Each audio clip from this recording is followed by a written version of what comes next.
Buenas noches, amigos, hermanos, bienvenidos a esta nueva entrega de tu mesa de mentoreo, Global Advanced Church Ministry. Yo soy la pastora, profeta Corey Gómez, y estamos agradecidos a Dios porque estamos juntos nuevamente, compartiendo un tema que también está siendo de muchísima bendición. Antes de empezar, quiero decirte que estamos hablando del tema Trayendo a Dios de regreso a su casa. Es la segunda parte de Recuperando aquello que hemos perdido.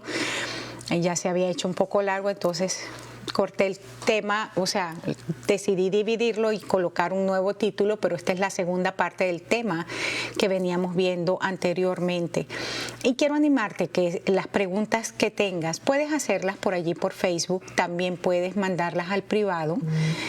Con muchísimo gusto vamos a estar respondiendo y sería parte las respuestas de lo que sería la nueva clase en la siguiente semana.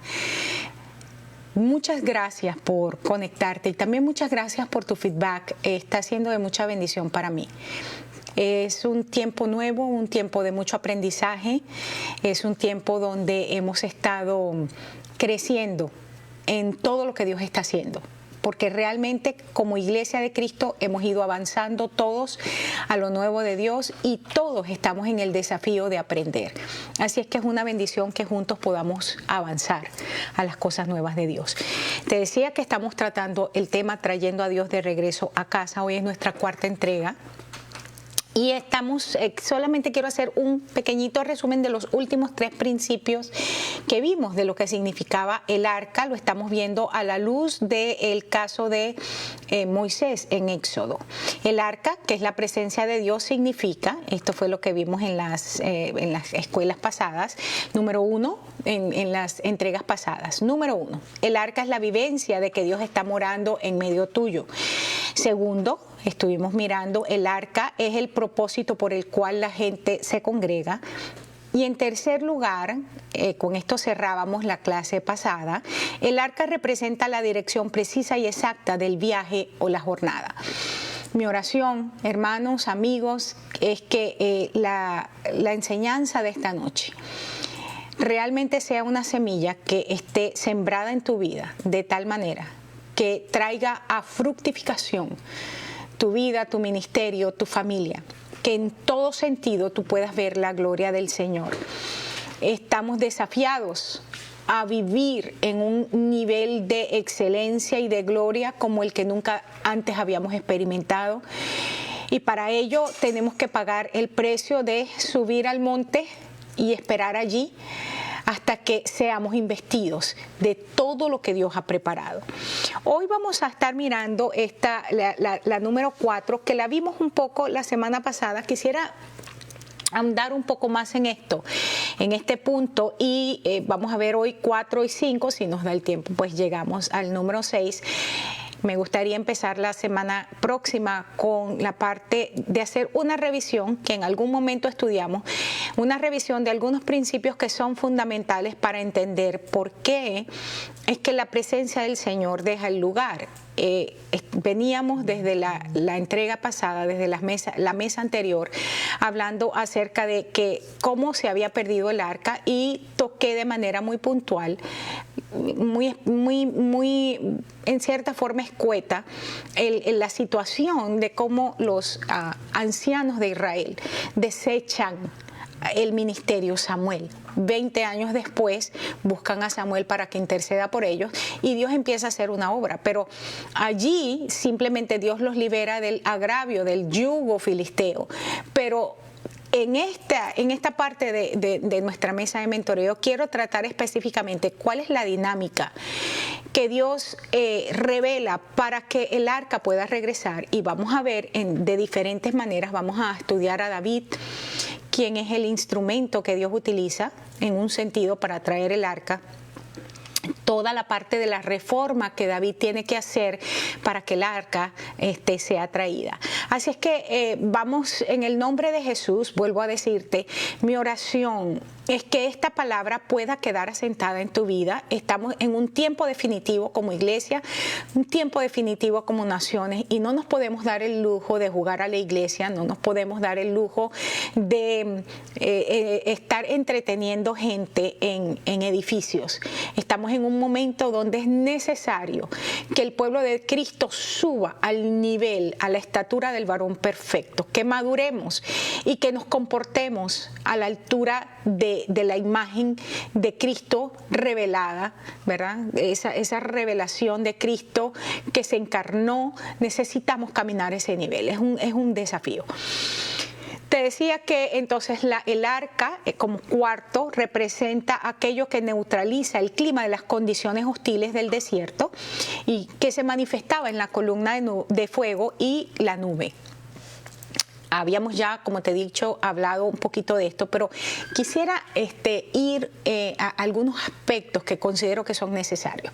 Estamos en un momento, como Iglesia de Cristo, donde y lo escribía de hecho en mi página en Facebook en esta semana, donde la artillería del enemigo se ha levantado, no es con la simple razón de que, o propósito de voy a molestar a los cristianos, no. Quiero que entiendas que estamos en un momento histórico donde Satanás ha decidido emprender por decirlo de esta manera, emprender una jornada de persecución contra la iglesia. Como iglesia de Jesús tenemos que estar preparados, querramos o no. Hay cosas que vamos a vivir, nos guste o no aceptarlo, sea cual sea tu teología. Y yo no estoy hablando en este momento ni de la gran tribulación, ni de Armagedón, ni de los monstruos que la gente ve en Apocalipsis. No estoy hablando de eso, pero estoy hablando de una realidad política, social, un estallido político y social en contra de la iglesia de Cristo. Y esto no solamente en los países donde tienen ya sistemas políticos comunistas, socialistas. Estoy hablando aún en países como Estados Unidos, donde se supone que tenemos una constitución que defiende el derecho a la asamblea, el derecho a dar una palabra. Y sin embargo nosotros estamos viendo cómo se está levantando la media, o sea, los medios de comunicación, y cómo se está en este momento tratando de legislar porque en realidad se quiere venir en contra de la iglesia. Ahora bien, cuando estamos hablando de la sombra, de una nube y de una columna de fuego que en el desierto neutralizaba las condiciones, necesitamos hacer aplicaciones prácticas de esto al tiempo que estamos viviendo. Si estamos diciendo que el arca del Señor representa su presencia, y la presencia del Señor es lo que empodera a la iglesia, y la iglesia de este tiempo tiene que ser empoderada para enfrentar con dignidad el desafío que tiene por delante. Éxodo 13:21 dice de esta manera: y Jehová iba delante de ellos de día en una columna de nube para guiarlos por el camino, y de noche en una columna de fuego para alumbrarles, a fin de que anduviesen de día y de noche. A mí esta frase siempre me impacta, me llena, me desafía, me trae esperanza. El hecho de que nosotros podemos avanzar no importa el tiempo. Si está oscuro, si está claro, si está a favor o si está en contra, si tenemos recursos o no tenemos. Dios ha provisto, permíteme usar, Dios nos ha provisto de su presencia para que nosotros avancemos, no importa el tiempo que estemos viviendo. En otras palabras, si tenemos comunismo, socialismo, dinero, no dinero, si hay dólares, si hay bolívares, lo que sea, nosotros tenemos que avanzar. Ahora fíjate esto, la nube sobre el tabernáculo, ¿qué era lo que hacía? En el día salía la nube para guiarles el camino y protegerles del sol. La manifestación sobre el arca, de la columna de fuego y la nube tenía funciones así, y por cierto que esto va a ser parte del estudio más adelante. Vamos a estudiar en Génesis 1 las lumbreras, cómo gobernaban una de día y gobernaba una de noche. Hoy por el momento lo vamos a ver así. Eso lo vamos a estudiar cuando miremos a David. Pero dice que en el día la nube se colocaba, los guiaba, tanto el fuego como la nube guiaban al pueblo. Pero la diferencia, uno venía para alivianar el clima, las altas temperaturas que se producían en el desierto, y en la noche el fuego los ayudaba a avanzar en la oscuridad porque producía la luz, pero también cambiaba las condiciones climáticas porque el desierto en la noche también baja temperaturas, o sea, en el día la sube es muy caliente y en la noche es muy frío. Veamos aquí, ¿qué hacía para guiar el camino? Esto indicaba entonces el camino que tenía que seguir. Y Dios guía por medio de su palabra en este momento. Yo quiero que entiendas algo. Dice la Biblia, y lo veíamos la semana pasada, lámpara es a mis pies tu palabra. En medio de las circunstancias, nosotros tenemos la palabra de Dios que es viva y eficaz y esa palabra es directiva. Cuando la palabra de Dios viene a nuestras vidas, viene para que nosotros prestemos atención, pero que la caminemos, que la obedezcamos. Cuando nosotros avanzamos, cuando nosotros tomamos la palabra para avanzar, la palabra misma empieza a empoderarnos y la palabra misma empieza a hacer cosas que se requieren de tal manera que nosotros podamos llegar y alcanzar la victoria. En la sombra, te decía, los protegía de los rayos solares, pero al mismo tiempo los protege de las inclemencias del tiempo. Esto era la nube. Estamos en un momento donde la presencia del Señor en nuestras vidas está operando. Y sabemos que va a operar de la misma manera que encontramos en la sombra. ¿Cuáles son esas situaciones de extremo calor, donde el fuego nos los tienen puestos? Sadrach, Mesach y Abednego van al horno de fuego y encontramos que nada les pasa. Dice que salieron que no tenían ni siquiera olor a humo. Yo creo que ahí justamente es la misma nube del Señor. O sea, míralo. Quiero que hagas la aplicación. ¿En qué situaciones estamos siendo llevados los cristianos o a qué situaciones estamos siendo llevados los cristianos donde el fuego, el calor de la situación, de la adversidad es tanto que parece que vamos a salir quemados? Pues déjame darte la palabra. La presencia del Señor nos habilita de tal manera que nosotros podemos estar en medio de ese fuego, en medio de esas altas temperaturas y no nos pasa nada. De la misma manera en las bajas temperaturas. Una de las cosas, hace muchísimos años, estaba yo bastante joven, vivía en Venezuela en ese tiempo, y uno de los lugares en Venezuela que para los venezolanos saben muy bien de lo que estoy hablando, una montaña donde es vamos a decir, la cuna de la brujería. Estábamos en una conferencia en la ciudad de Mérida y una de las noches llegó una persona allí. Esta persona habló y dijo que venía escapando porque lo iban a matar, era un brujo, pero le tocaba ser sacrificado. A donde quiero llegar es, él dijo esto, dijo que una de las cosas que hacían allí en ese lugar, los brujos, era que colocaban los nombres de los pastores y de los líderes claves de la obra de Cristo en la nación, las colocaban sobre planchas de hielo. Hay gente que estas cosas las ve como estúpidas, pero cuando nosotros entendemos el mundo espiritual y cuando nosotros los profetas que caminamos en lo que son actos proféticos, los brujos también saben lo que son estos actos proféticos, y esos son actos proféticos pervertidos, por supuesto, pero son actos proféticos. Y dice, y esto era para traer frialdad a la vida de los creyentes. Lo que sí es cierto, y esto lo puedo decir yo con voz de autoridad, es que la iglesia venezolana fue por muchísimos años, y esta es la razón primaria por la cual toda esta situación vino a la nación, una iglesia muy adormecida, muy cómoda. Ciertamente, por supuesto, hay sus grupitos aquí y allá que el Señor siempre se reserva a gente que no le dobla las rodillas a los Baales, pero una iglesia bastante cómoda, fría, una iglesia que no tenía pasión por el Señor, pasión por la obra.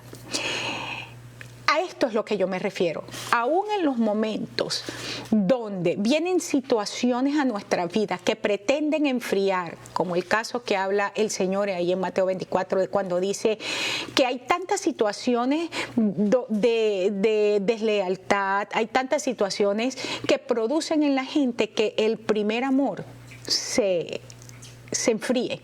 que el amor se enfríe, aún el amor fraterno. Estamos viviendo eso. Cuando estamos hablando de la presencia del Señor y de esa manifestación de la columna de fuego, estamos hablando acerca de que el Señor tiene la capacidad de, aún en las situaciones más hostiles que estamos viviendo, cosas que traen a nuestras vidas ese enfriamiento, que no queremos buscar a Dios, estamos, qué sé yo, desanimados, desesperanzados, lo que tú quieras. La presencia del Señor tiene la capacidad para neutralizar esas situaciones. Ahora, quiero que entiendas algo. El desierto no desapareció.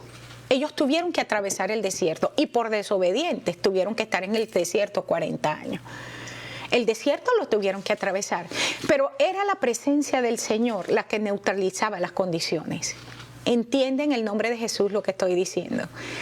Cuando estoy enfatizando que la presencia del Señor en medio nuestro neutraliza las condiciones imperantes, significa que te vamos a atravesar, sea lo que sea, persecución, juicios incorrectos, deslealtad, todo lo que tú quieras, pero hay cosas que no pueden ser tocadas. Una frase que me venía a la mente estudiando esta tarde y la miraba desde otra perspectiva, era el hecho cuando el Señor le dice que estaban los hijos de Dios y entre ellos Satanás, esto en el libro de Job, y dice que entonces se levanta el acusador y dice, mira, Job a ti te está sirviendo, o sea, ¿quién te sirve a ti de balde? O sea, si los proteges, si los cuidas, ok. Y el Señor dijo esto, y es la frase que me vino. El Señor le dijo, toca todo menos su alma.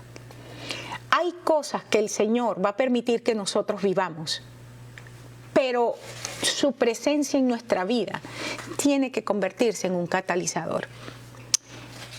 Lo que te estoy diciendo es sumamente fuerte aún para mí, porque lo estoy aplicando en este momento en mi vida. ¿Qué situaciones tengo? ¿Qué situaciones vivo? Que tienden a sacarme del lugar donde Dios me ha colocado. Ahora bien, cuando el arca del testimonio se llevó al lugar santísimo allí en el caso del templo y la nube llenó toda la casa de Jehová. Dice ahí en Primera de Reyes 8, 10, 11, dice que los sacerdotes no pudieron continuar sirviendo por causa de la nube, porque la gloria de Jehová había llenado la casa de Jehová. Este es un tipo de gloria, hay diferentes palabras para gloria en el hebreo y también en el griego, pero interesantemente esta palabra que se usa aquí en el original tiene que ver con una gloria que tiene peso. Era tan pesada la presencia de Dios que impedía que la gente actuara, operara. Y esto es en sí mismo todo un tema, pero es algo que a mí siempre me ha impresionado grandemente. He experimentado, he tenido experiencias en la presencia del Señor donde no puedo ni levantarme del suelo, porque es como que literalmente ese peso de gloria está y no me lo permite. Y fíjate que yo no soy alguien emocional, emotivo, que ando haciendo un montón de cosas, no critico a nadie, pero no tiendo a ser así. Sin embargo, déjame decirte, la presencia de Dios cuando desciende te lleva a hacer cosas que tú nunca pensaste que ibas a hacer. Y en el caso de los sacerdotes, entrenados para un oficio, no podían ministrar, no podían moverse en su oficio, porque la gloria era demasiado. Me pregunto yo, si estamos en un momento donde necesitamos que la gloria se desate sobre nuestras vidas, donde no podamos operar en ninguno de los oficios que tenemos, simplemente quedarnos tal cual estamos y dejar que sea Dios el que haga lo que tenga que hacer. El arca es la manifestación de la presencia de la gloria de Dios, y la palabra presencia que se usa ahí en el Antiguo Testamento es la palabra paniín, que significa primariamente rostro. Otros significados son consejero, defensor, el que va adelante, el que dirige, el que da favor, el que guarda, pero también principio. Y pensando en esto, colocaba y decía que, porque es la misma palabra que se usa para el pan de la proposición, que También la traduce otra versión como el pan de la presencia. Y ese pan estaba sobre aquella mesa permanentemente allí en la presencia del Señor. Cuando lo unes con la palabra que dijo Jesús, dijo, yo soy el pan que bajó del cielo, yo soy el rostro mismo de Dios. Y por eso le dice a aquel discípulo, le dice, el que me ha visto a mí, ha visto al Padre. O sea, tú quieres ver al Padre, mírame a mí, el rostro del Señor. Y cuando nosotros buscamos la presencia, nos encontramos con su rostro. Y el rostro aquí está hablando entonces porque mi rostro dice quién soy, mi carácter, mis atributos. Esta parte es importante. Dice aquí que antes de pasar a ese punto, para terminar la idea de lo que es la parte del significado de Paniim, el hecho de que su presencia, esa palabra Paniim, también signifique consejero, defensor. Estamos mirando las características o los atributos de lo que la presencia de Dios hace en medio de nosotros. Trae a nuestras vidas palabra de sabiduría, consejo de Dios, consuelo de Dios. Su misma presencia nos defiende, y en un momento vamos a ver uno de los principios, cómo el Señor desde la nube, o sea, desde ese lugar traía confusión a los enemigos del pueblo y los destruía. Es la palabra que significa dirigir. Cuando la presencia del Señor está en medio nuestro, es imposible que nosotros caigamos en un hueco, porque la presencia del Señor nos lleva y nos hace avanzar a través de caminos que no existen. De hecho, encontramos aquí, mirando la sombra que estamos viendo, ellos pudieron atravesar a través de un mar por donde no había camino donde atravesar. El favor de Dios y el hecho de que es la presencia el que nos guarda. Dice el salmista ahí en el Salmo 91, uno de los salmos más famosos y conocidos por creyentes y no creyentes: el que habita al abrigo del Altísimo mora bajo la sombra del Omnipotente. Y es uno de los primeros salmos que me aprendí de niña. Siempre me quebranta cuando dice el verso, diré yo a Jehová. Te puedo decir a ti, Señor, esperanza mía, castillo mío, tú eres mi Dios, en ti confío. Tú me libras del lazo del cazador, tú me libras de la peste destructora, con tus plumas me cubres, debajo de tus alas, Señor, estoy seguro. Esa es una declaración del salmista que nosotros como gente de Dios hacemos sobre nuestras vidas constantemente. Eso es la presencia, el que nos guarda. Pero también es la palabra principio. En otras palabras, si la presencia de Dios no está con nosotros, nosotros no podemos avanzar en algo que no hemos iniciado. Pero principio también tiene que ver como la fuente de donde fluyen las cosas. Por eso es que Jesús dijo, yo soy el principio y yo soy el fin. Yo soy el alfa y yo soy la omega. Y del principio es de donde se generan las mentalidades, los paradigmas. De ahí viene también la palabra principado. En Éxodo 14, 19 y luego 20, 19 dice lo siguiente: y el ángel de Dios que iba delante del campamento de Israel se apartó e iba en pos de ellos, y asimismo la columna de nube que iba delante de ellos se apartó y se puso a sus espaldas. E iba entre el campamento de los egipcios y el campamento de Israel, y era nube y tinieblas para aquellos, y alumbraba a Israel de noche, y en toda aquella noche nunca se acercaron los unos a los otros. Este pasaje es como para predicarlo toda la noche, como para agarrar una vigilia y estar toda la noche predicando. Pero interesantísimo, dice que el ángel del Señor, que ya sabemos, ya estuvimos hablando de esto antes, iba delante de Israel, pero de la misma manera la columna de la nube iba. Y dice que la nube se coloca delante de ellos en un momento y se coloca entre el campamento de los egipcios y el campamento de Israel. ¿Y qué era lo que hacía? La misma nube, la misma presencia del Señor, aquella manifestación gloriosa de su presencia se convierte en luz para el pueblo de Dios y en tinieblas para los egipcios. Lo mismo que traía revelación, cuidado, seguridad a unos, a otros les trajo tinieblas, terror, destrucción. Lo mismo. Esto es importante que lo digieras, porque hay gente que siempre dice frases como esta: si fuese Dios, no se hablara de esta manera. Si fuera Dios, no ocurriría esta situación de división. Ahorita estoy haciendo un estudio que voy a dar en estos días en una conferencia. Y uno de los principios que el Señor me remarcaba el día de ayer estudiando era que la verdadera luz, la que no es pervertida, siempre va a producir división. La luz de Dios que no es pervertida, sino que es pura, esa luz que se coloca para gobernar de día, siempre va a producir división con lo que es tinieblas. Y aquí lo encontramos de una forma espectacularmente gráfica. Dice que la misma nube que era luz y bendición para el pueblo de Dios era tinieblas y era destrucción para los egipcios. Y dice esto: y en toda aquella noche habla de un tiempo de dificultad, tiempo de crisis. Nunca se acercaron unos a otros. Nunca. Los egipcios no pudieron ponerle mano en todo ese tiempo de crisis y dificultad al pueblo de Israel.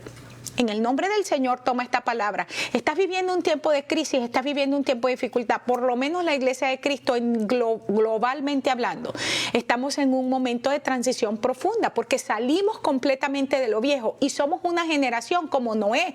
También lo ponía en estos días, hace unos días en Facebook, y lo enseñaba. Somos una generación como la generación Noé, que predicó por 100 años de un diluvio, pero a la vez puso sus manos a la obra para hacer el arca, en la cual su familia, cuando vino aquel diluvio, pudiera salvarse. Una generación de transición es una generación que declara algo que está por venir, pero a la vez se prepara para ser la generación que pase de lo nuevo a lo viejo. La única generación, la única familia, la familia Noé, que pasó de lo viejo, vio el cierre de ese tiempo viejo y entraron completamente a lo nuevo. Interesante todo esto. La nube, entonces, la columna se puso a sus espaldas para protegerlos del enemigo, luz a la gente de Dios, pero tiniebla a los egipcios. Era un muro de protección que impidió que los enemigos se acercaran. Entonces la nube viene a ser como un termostato divino. Cuando la carga está pesada, te aligera. Pero cuando estás muy liviano, cuando estás muy light, cuando estás muy cómodo, viene y te pone la carga. Porque la presencia de Dios lo que hace es que te mantiene en el lugar donde debes estar. Qué importante y es interesante que veas el hecho de que la gente no podía salirse de la nube ni de la columna de fuego. Porque para ellos representaba decir simplemente: no me muevo, no me voy a mover. Cuando la nube se levantaba diciendo: es tiempo de partir, y decir: no puedo hacerlo, no quiero hacerlo. ¿Saben qué? Me sabe a cacahuates que tengan que avanzar. Pues los que se daban el lujo de ser rebeldes simplemente tenían que enfrentar la inclemencia del clima. Así hay mucha gente hoy diciendo: a mí me sabe a cacahuates hacia dónde está avanzando la Iglesia de Cristo.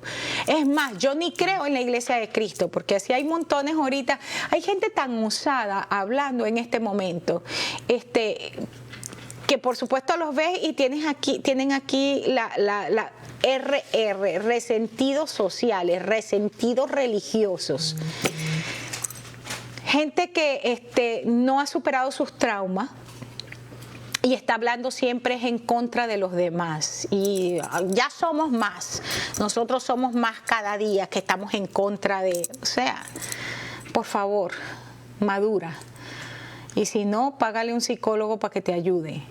Pero es tiempo de cambiar. Es tiempo de cambiar. Número 5. La presencia del arca te da victoria en tiempos de guerra. Te decía que el que decide no moverse con la nube, tienes que enfrentar las consecuencias de tu decisión. Cada quien es libre de hacer lo que quiera y ahí yo estoy de acuerdo con los rebeldes. Yo puedo hacer lo que se me venga en gana, dicen, amén, hágalo. Pero cuando te estés quemando no me digas que te vaya a buscar. O sea, porque entonces ahí sí el líder es malo, no viene a buscarme, pero tú te quedaste 20 kilómetros allá y quieres que yo camine 20 kilómetros allá, ven acá, vamos a hacer una cosa, aquí te espero. Camina, ven. No, es que el buen pastor va y busca a la perdida y deja las 100 guardadas en el corral. Cómo nos encantan las parábolas, pero no entendemos las parábolas. Por eso que Jesús habló en parábolas, dice, para que no entendieran. Entonces, cuando tú estás dando una interpretación que tú consideras es la correcta, se sigue cumpliendo. Él las habló así para que la gente no entendiera. De hecho, lee para que veas y dice, para que teniendo oídos no oigan y ojos y no vean. Pero a los discípulos les dijo, pero a ustedes les he dado a entender esos tesoros escondidos del reino que están encerrados en las parábolas y por eso a ustedes les hablo claramente. ¿Eres de los que a Dios le habla claramente o eres de los que a Dios le habla en parábolas? Cuando estamos hablando entonces de la presencia de Dios, el arca, la presencia de Dios misma en nosotros es la única garantía que tenemos, que tendremos victoria. En Éxodo 14:24 dice, aconteció a la vigilia de la mañana. Seguimos del pasaje previo que traíamos. Había los egipcios, Israel y la nube en el medio. Y durante toda la noche, durante todo el tiempo de crisis, el Señor no permitió que se acercaran los unos a los otros. Y aquí era luz y aquí era tinieblas. Y dice que en la madrugada, cuando ya estaba cerca del nuevo día, dice, Jehová miró el campamento de los egipcios, fíjate esto, desde la columna de fuego y nube, y trastornó el campamento de los egipcios. ¿Desde dónde miró Dios? Desde el lugar, desde el asiento de su morada, su presencia que está asentada en un lugar. Por eso es que es importante que nosotros seamos asiento de la presencia de Dios. No solamente nuestras congregaciones, pero también nuestras familias y nosotros como personas, que seamos morada de Dios. Porque desde ese lugar, cuando levantemos la mirada frente a las injusticias, cuando pongamos nuestros ojos sobre los malvados, sobre los que se han metido dentro de la iglesia, que son manchas en nuestros ágapes, que desde ese lugar que somos asiento de la presencia, se produzca el juicio y ocurra esto y se trastorne la vida de los egipcios que se han metido dentro de nuestros, como dice el apóstol, que dentro de nuestros ágapes. En el nombre de Jesús estoy haciendo esto como una declaración profética. Llegó el momento que como asiento de la presencia de Dios, desde este lugar, empiezan a trastornarse. Dios está mirando y empiezan a trastornarse los enemigos del Señor. Dice que miró desde... En la Nueva Versión Internacional dice que cuando estaba por amanecer, en otra versión dice a la vigilia de la mañana. Esto habla de un nuevo tiempo y es exactamente el nuevo tiempo en el que hemos entrado. Siglo XXI, año 21, los primeros 20 años de este siglo fueron los años de transición. Inició el reseteo que llamaron en el mundo, pero entiende algo, esto fue algo orquestado. Satanás quiso usarlo para su beneficio, pero Satanás trabaja para Dios y también trabaja para beneficio de la iglesia. Y lo que el enemigo quiso usar para destruir nuestras naciones, Dios y nosotros, su pueblo, lo usamos para que la gloria de Dios invada cada esfera de nuestras naciones. Es un nuevo tiempo. Y era el tiempo, aquí en el contexto que estamos mirando, en la sombra que estamos revisando, para extraer estos principios. Israel era un momento donde tenía que ser libre de la esclavitud, no solamente de la esclavitud de Egipto, sino también de la mentalidad que estaba operando en ellos. Recuerda que una de las traducciones de la palabra presencia, que la vimos ahorita, que era rostro, también era principio. Y a partir del principio es donde se genera la mentalidad que nos hace caminar como naciones. Y ellos como nación habían estado bajo un yugo de esclavitud, porque tú puedes estar bajo esclavitud y no perder jamás tu condición de persona, y que jamás te roben en medio de la opresión de esclavitud, tú nunca perder tu condición de ser humano, porque no te roban tu libertad interna. Pero Israel había llegado a una situación donde no solamente estaban bajo la opresión de la esclavitud, sino que ellos se habían hecho esclavos. Su identidad había sido cambiada. Ya no eran los hijos de Abraham, Isaac y de Jacob, sino que eran los esclavos de Egipto. Y entonces Dios decide, es el tiempo donde mi pueblo tiene que entender quiénes son, a qué han sido llamados y por qué han sido establecidos. Es exactamente lo que estamos viviendo en este tiempo.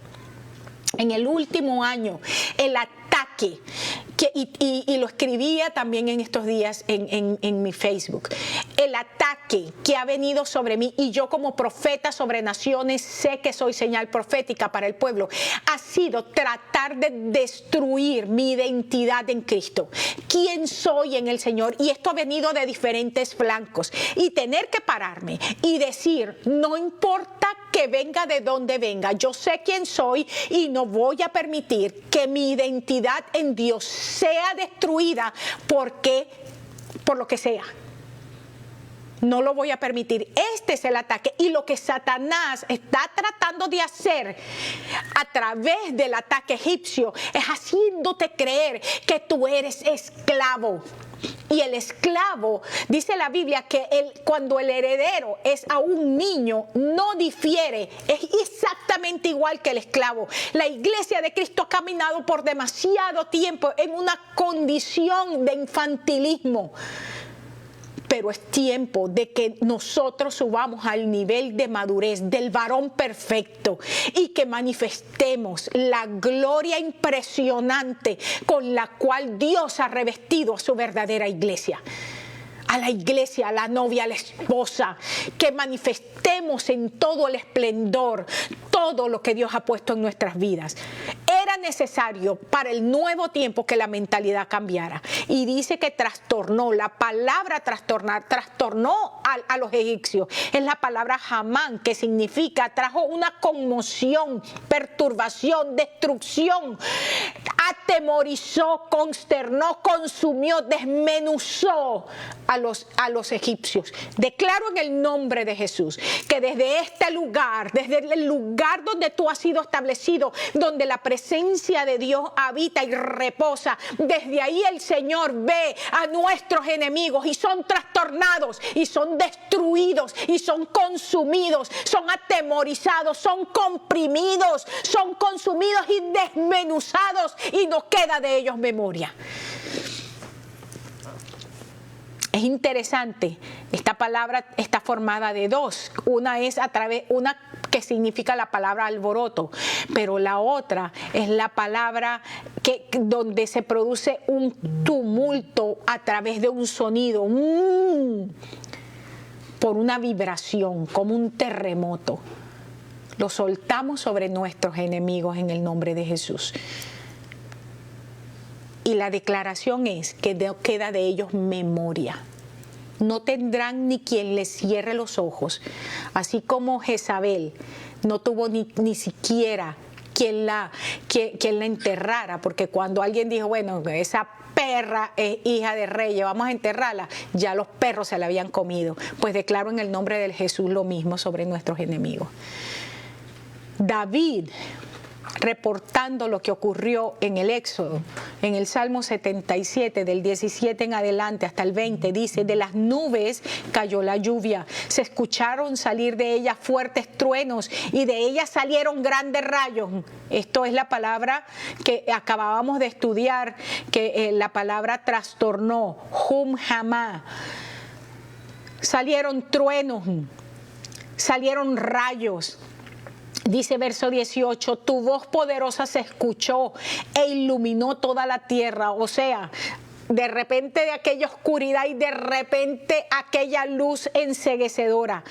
Toda la tierra se sacudió y tembló. Esto es el trastornar.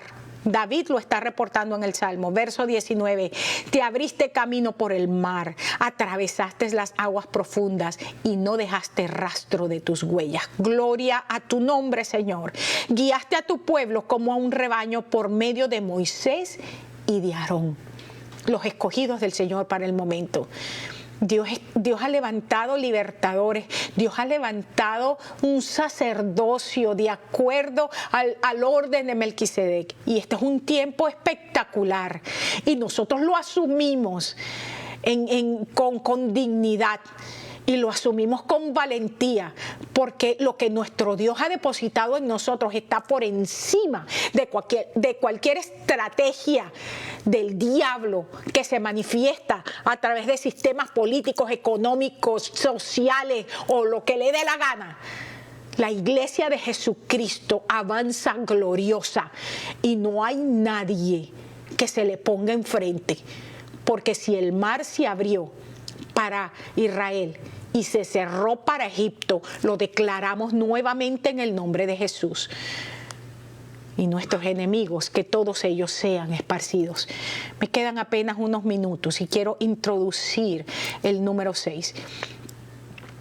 El arca, por sobre todas las cosas, que es la presencia del Señor, representa de manera impresionante. Todos los 5 principios anteriores son espectaculares, pero el principio 6 es un principio que tenemos que tomarlo en nuestra vida, comérnoslo, y aunque nos amargue por dentro, por eso es que el libro que se come el profeta dice que era dulce en el momento que se lo pone a la boca, pero en el momento que le pasa era amargo. ¿Sabes qué? Las relaciones en el cuerpo de Cristo son iguales.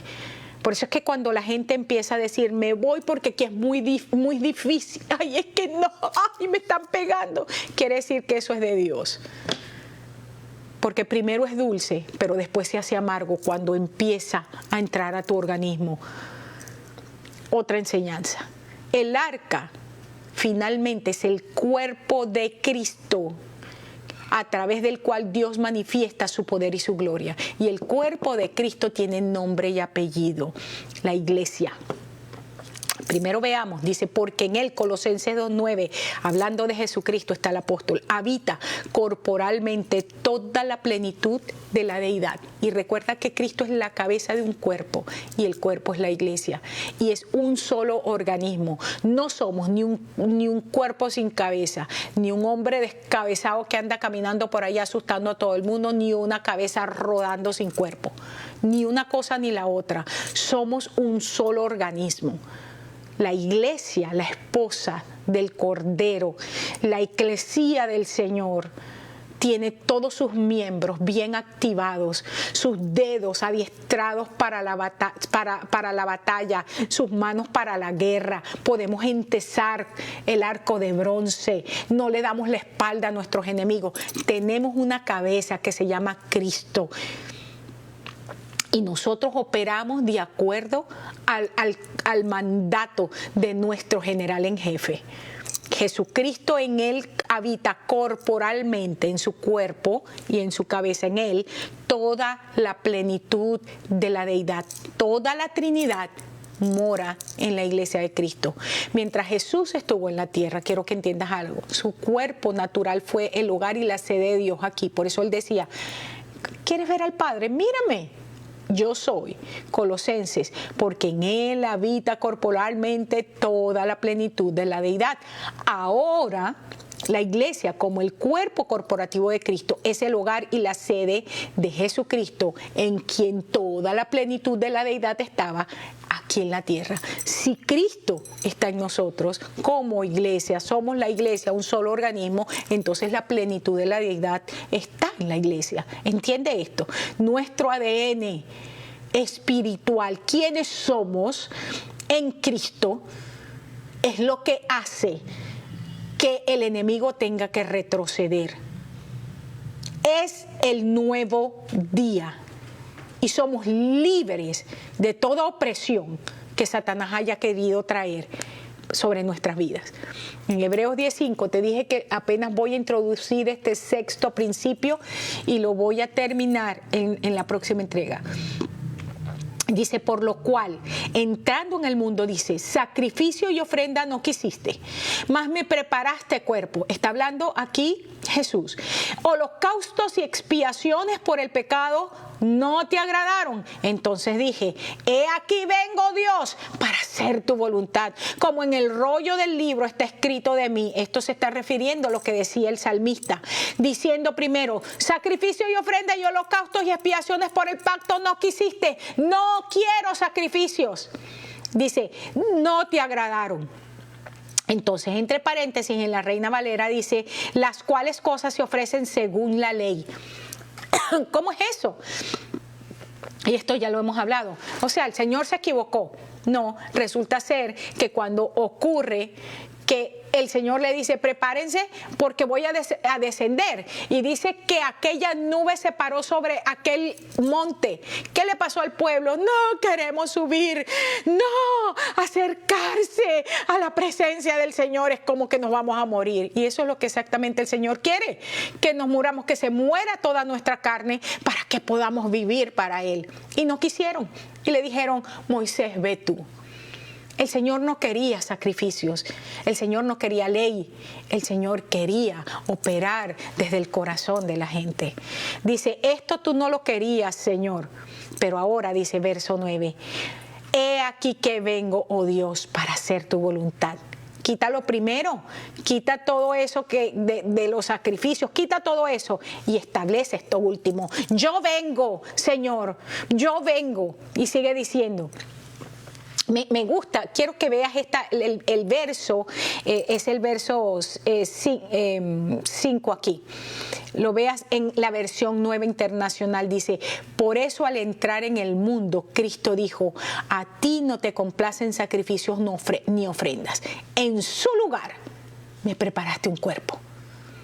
Jesús, Juan 1, nuevamente, en el principio era una palabra. Esa palabra era con Dios, pero esa palabra era Dios. Y esa palabra se encarnó. Esa palabra se hizo carne, se hizo cuerpo y caminó, habitó, vivió entre los hombres y nos permitió ver la gloria manifiesta del Padre. Y nos dimos cuenta que esa gloria estaba llena de gracia y llena de verdad. Por eso cuando Cristo vino al mundo, esta otra versión, dijo a Dios, no quisiste sacrificios de animales ni ofrendas por el pecado, pero me has dado un cuerpo para ofrecer. Esto es más profundo de lo que estamos mirando, que solamente el cuerpo de Jesús que se ofreció allá en la cruz del Calvario, porque ciertamente un solo sacrificio fue suficiente, una sola vez y para siempre, y con ese sacrificio perfecto todos nuestros pecados fueron borrados. Entramos, no importa, pasados, presentes y futuros, somos hechos una nueva creación a partir del sacrificio de Cristo. Pero este verso también tiene otros niveles de interpretación aparte de eso, porque el cuerpo de Cristo hoy es la iglesia. Quita lo previo y coloca lo último. Y sobre la última casa dice allí el profeta Ageo, cuando viene el Señor y le dice, dile a Zorobabel que la casa postrera va a tener una gloria mayor que la primera. Aquí está hablando, es esto. Esa primera casa, ese primer cuerpo de leyes, quítalo. y dame ahora un cuerpo que yo pueda ofrecerte como el sacrificio único, perfecto. Termino leyendo Efesios y Colosenses y vamos a cerrar aquí por hoy. Dice en Efesios 2:22, en quien vosotros, o sea, nosotros, ustedes, somos juntamente edificados para morada de Dios en el Espíritu. Dios está edificando su cuerpo, nosotros somos su cuerpo. Colosenses 1:18, Él es la cabeza del cuerpo, que es la iglesia. Y el que es el principio, ¿te acuerdas que en el Antiguo Testamento la palabra que estudiábamos, presencia, el rostro, pero también principio? Él es la presencia del Padre, el principio, el primogénito de entre los muertos para que en todo tenga la preeminencia. Es un tema profundo y mi oración es que tú puedas recibir la impartición, porque la enseñanza apostólica profética se recibe por impartición. No estamos en un tiempo de información, estamos en un tiempo de revelación impartida. Mi oración es que tú seas una tierra donde puedas recibir la impartición que viene por el Espíritu Santo. Y así como decía el pasaje, tú hiciste que el pueblo atravesara el mar. Tú los llevaste a través de Moisés y de Aarón, que tú recibas la revelación impartida a través de un liderazgo verdaderamente establecido por Dios, no establecido por el hombre. Estamos en un nuevo tiempo, es un nuevo día y queremos vivir todo lo que Dios ha escrito en el rollo del libro sobre nosotros como generación. Ese es nuestro desafío. Yo te bendigo en el nombre de Jesús. Declaro la misma palabra que dijo Pablo, que oró Pablo sobre la iglesia en Éfeso, que el poder que operó en Cristo resucitándole de entre los muertos sea el mismo poder que venga sobre tu vida, que venga sobre tus sentidos y te haga entender quién eres, qué puedes y qué tienes. Y que entonces puedas mirar al Señor, que es la cabeza del cuerpo, y la iglesia, y entonces a los pies de Cristo, porque es uno solo, que son los mismos pies de la iglesia, todos sus enemigos colocados por estrado de sus pies. Te bendigo en el nombre de nuestro Señor Jesucristo. Gracias por conectarte. Escríbeme tus preguntas, tus cuestionamientos, lo que venga a tu corazón y por supuesto si esta palabra está siendo de bendición para ti. También nos edifica a nosotros escuchar que está edificando al resto del cuerpo de Cristo. Dios te bendiga, Dios te guarde y te veo en mi próxima entrega.